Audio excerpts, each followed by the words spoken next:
Good evening, everyone. Thanks for coming out. I really appreciate it. It's a pleasure to meet you all. I've met some of you previously, but many new faces for me. Many new faces, 8.5 million new faces. I'm new to New York, so you'll forgive me if I can't remember everybody's name. I moved down here August 1st from Ithaca. I was previously serving as the Dean of the Computing and Information Science College at Cornell, which worked really closely with Cornell Tech so the last 4 years I actually worked really closely with Dan Huttenlocher and the faculty here. In fact, the computer science and information science faculty that are here are parts of the departments that I oversaw in Ithaca. And so I was very familiar with them and the students, especially the PhD students that span the two campuses, and have always been a big fan and been excited about what's going on here. So it was a rather natural move for me to step into this role as the Dean and Vice Provost. Excuse me. So before Cornell, I was actually on the faculty at Harvard in the engineering school and was an associate dean for computer science and electrical engineering there, and mostly herded cats, which is not an easy thing to do, as you might imagine. Before that, I was actually on the faculty of the computer science department in Ithaca at Cornell. So I keep flip-flopping between places, but have lived in Ithaca, Boston, back to Ithaca, and now in New York. And I was really excited to take over this role. But as I said, we're new to New York. My wife, Tanya, and I had no idea where we should live. And then we discovered Roosevelt Island. And so we're actually living in the house here on campus. And I have one of the best views ever of Queens, looking that direction, which is doubly good because fortuitously my daughter, who had just graduated from college, decided to also move to New York, and she's living in Long Island City, so I can almost see her apartment from my apartment, so it's really fun. But for both Tanya, my wife, and me, it was a really fun transition. Our kids are out of the house, so we're empty nesters for the first time. We got to downsize and move into an apartment and live the dream here in New York City. And so that alone was exciting. But the campus here and all the activities and the support that we've had from the community writ large has been wonderful to step into. And I really appreciate everything that you folks have done in terms of your thinking and planning and working with us on the campus. And we'll appreciate that going forward. So I think there's a number of activities that I was surprised to find out about that I didn't even know were going on. My favorites are the K-12 activities that Diane Levitt is leading, and the engagement with PSIS 217, in fact, Tanya, Judy knows this, she participates and comes in and helps with Diane when they're running programs here in the Tata Center. We had the students down not last Friday, but the Friday before from the middle school. I got to go in and sort of see what they were doing. It was a lot of fun.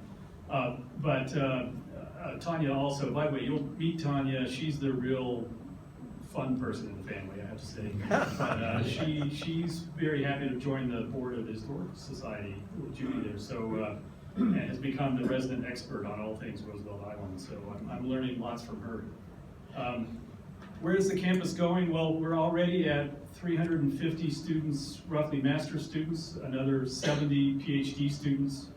And when you think about it, back in 2012, I think we had 12 students. So pretty remarkable growth over that short time period. Of course, this campus only opened a couple of years ago, and that was a tremendous move for the university to step into this space.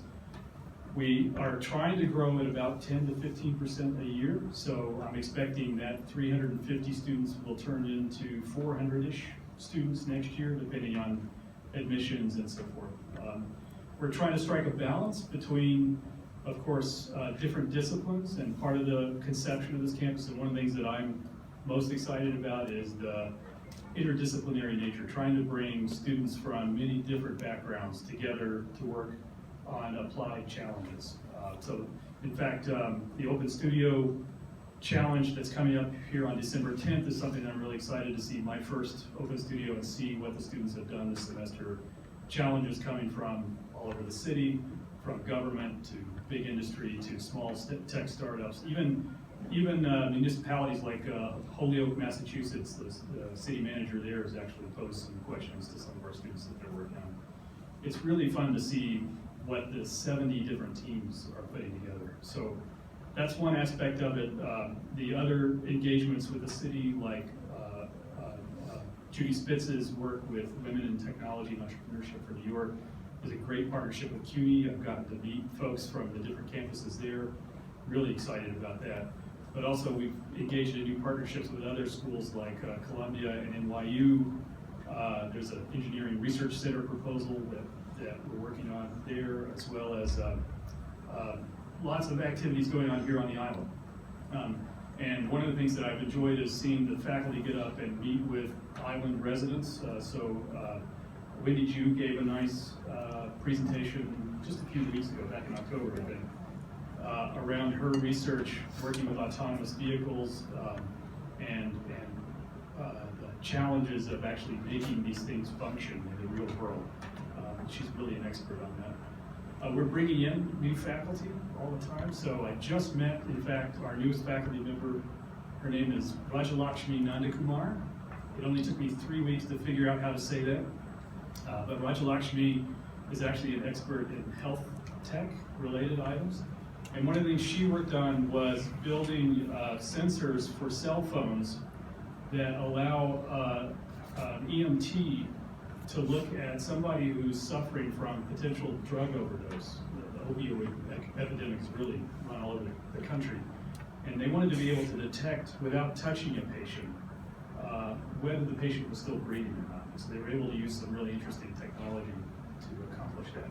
So Rajalakshmi is really interested and will bolster our other faculty like Deborah Estrin and Tanzeen Chowdhury, who are working on tech related to health. And that's really nice because we can partner with our brethren over in the other side of the river there at the Cornell Wild Medical School.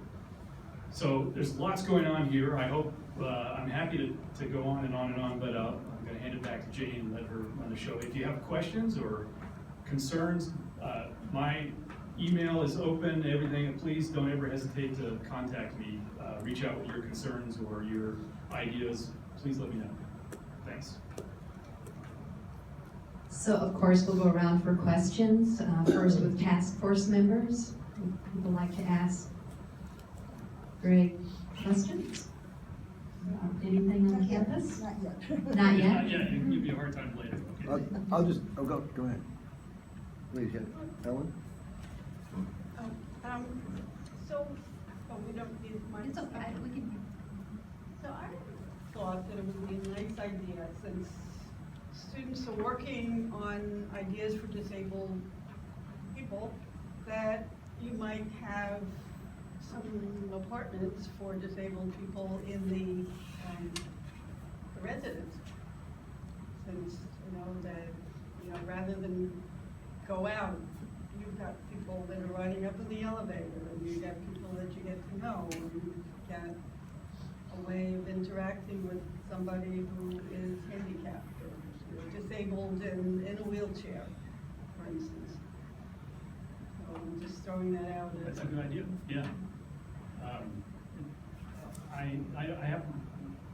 I have the perception, and I could be wrong, that our students are actually living all around the city. Many of them in the house here on campus, but many of them spread around the island, as well as in Queens, Long Island City, Brooklyn, even as far out as Harlem and so forth. And so they might be getting some of that, but your point is well taken, that direct engagement, there's no better way to sort of understand the challenges that folks with accessibility concerns have than to live with them and understand the challenges. So very good point. Thanks.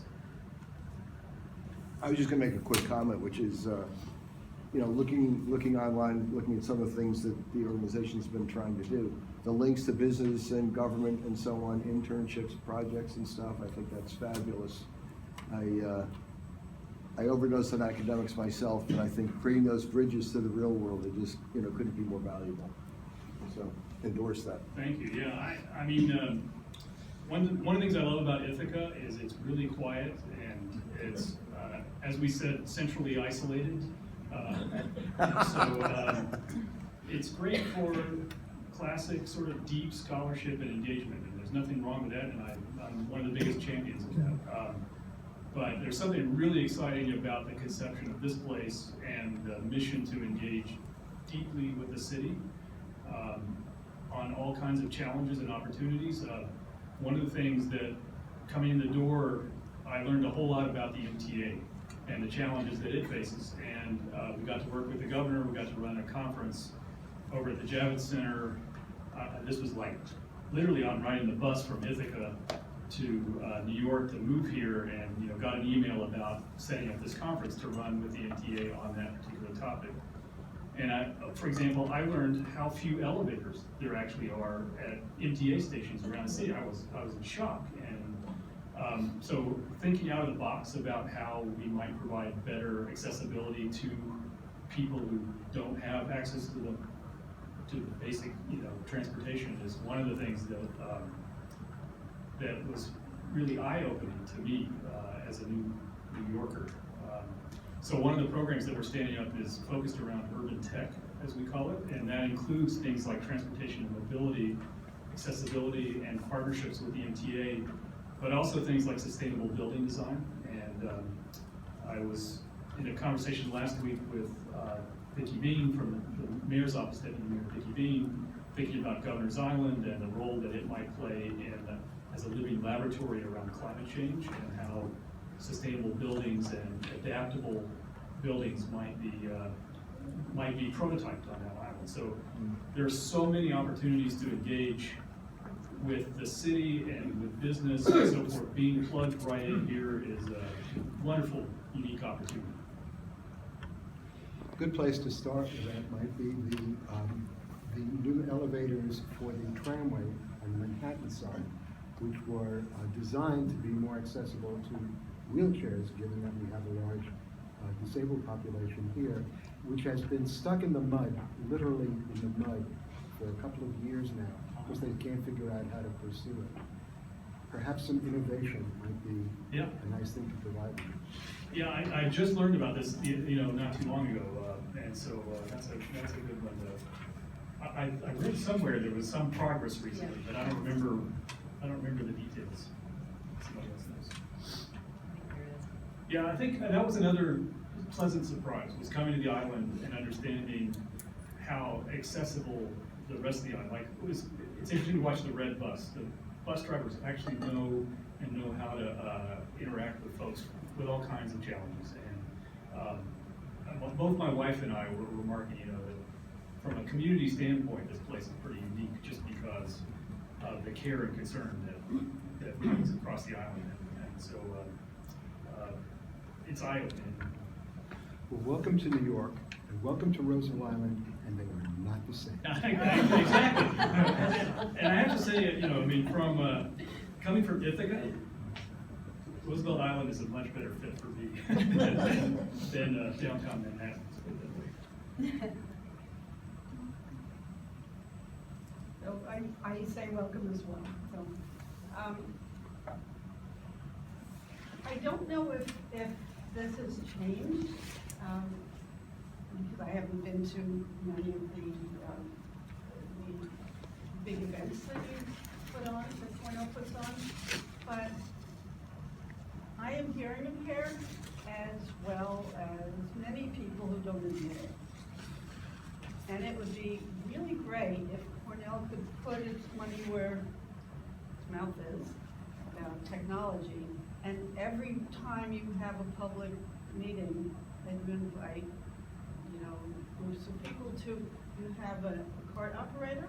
It would be really great if you could hire a cart operator on payroll, so that the cart operator could operate on Roosevelt Island, anywhere.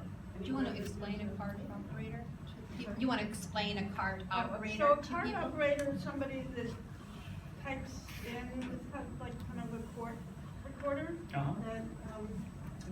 that types in live time, and on the screen are the words.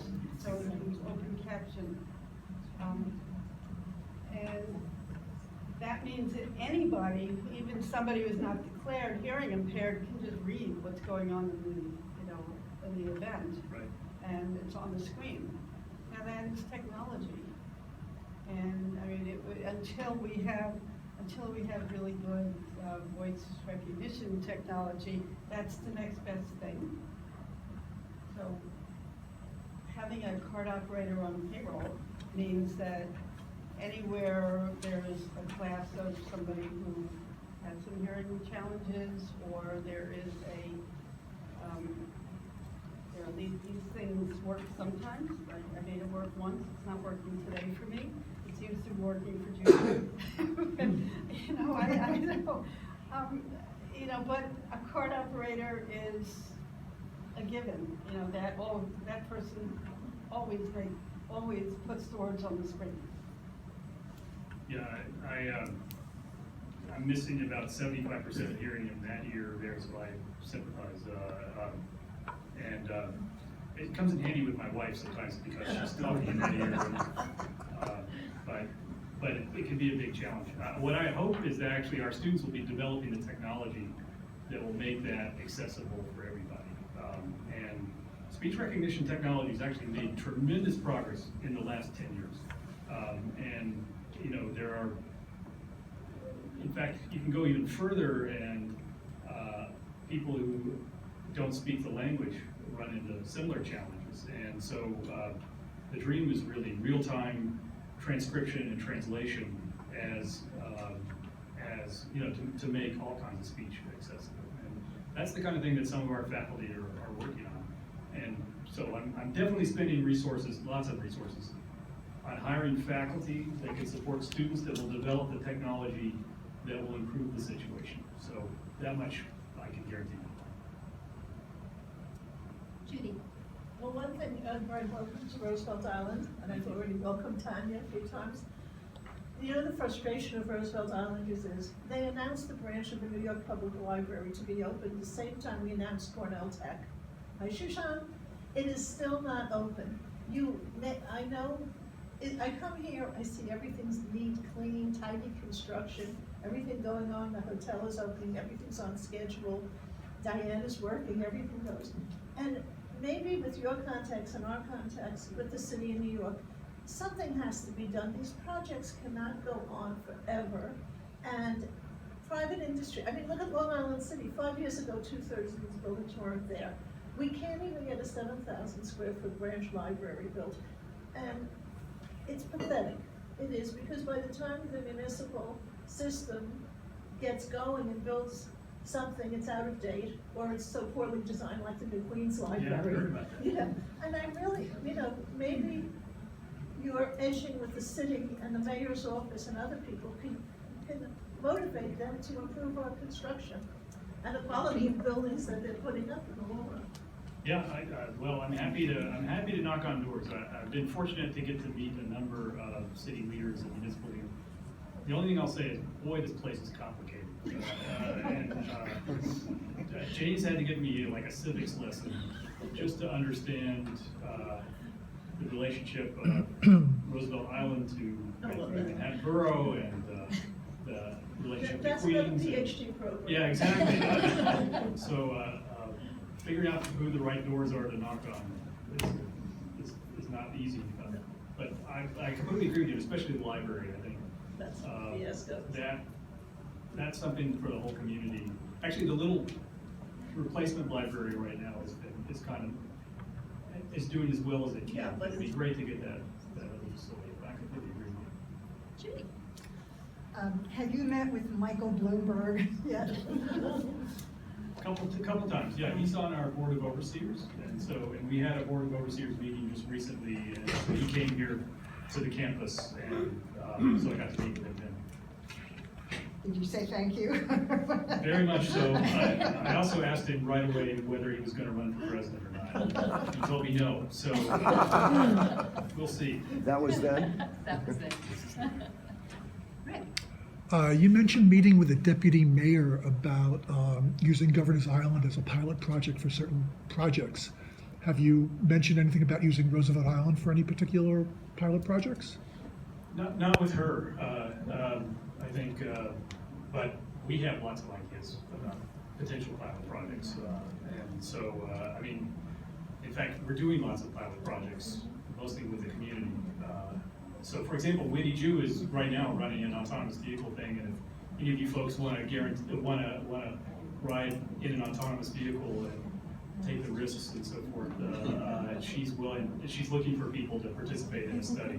And Rick was kind enough to promote that. Oh, that's right. Yeah, thank you very much. Yeah, Yeah. that was great. So, but yeah, I don't think she had any agenda on that. Okay, and just, have you started discussing any plans for construction on phase 2 yet?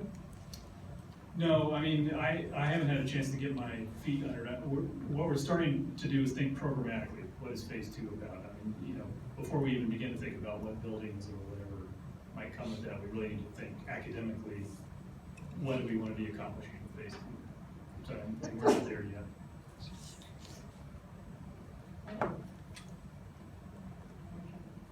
Thank you all. Thank you very much.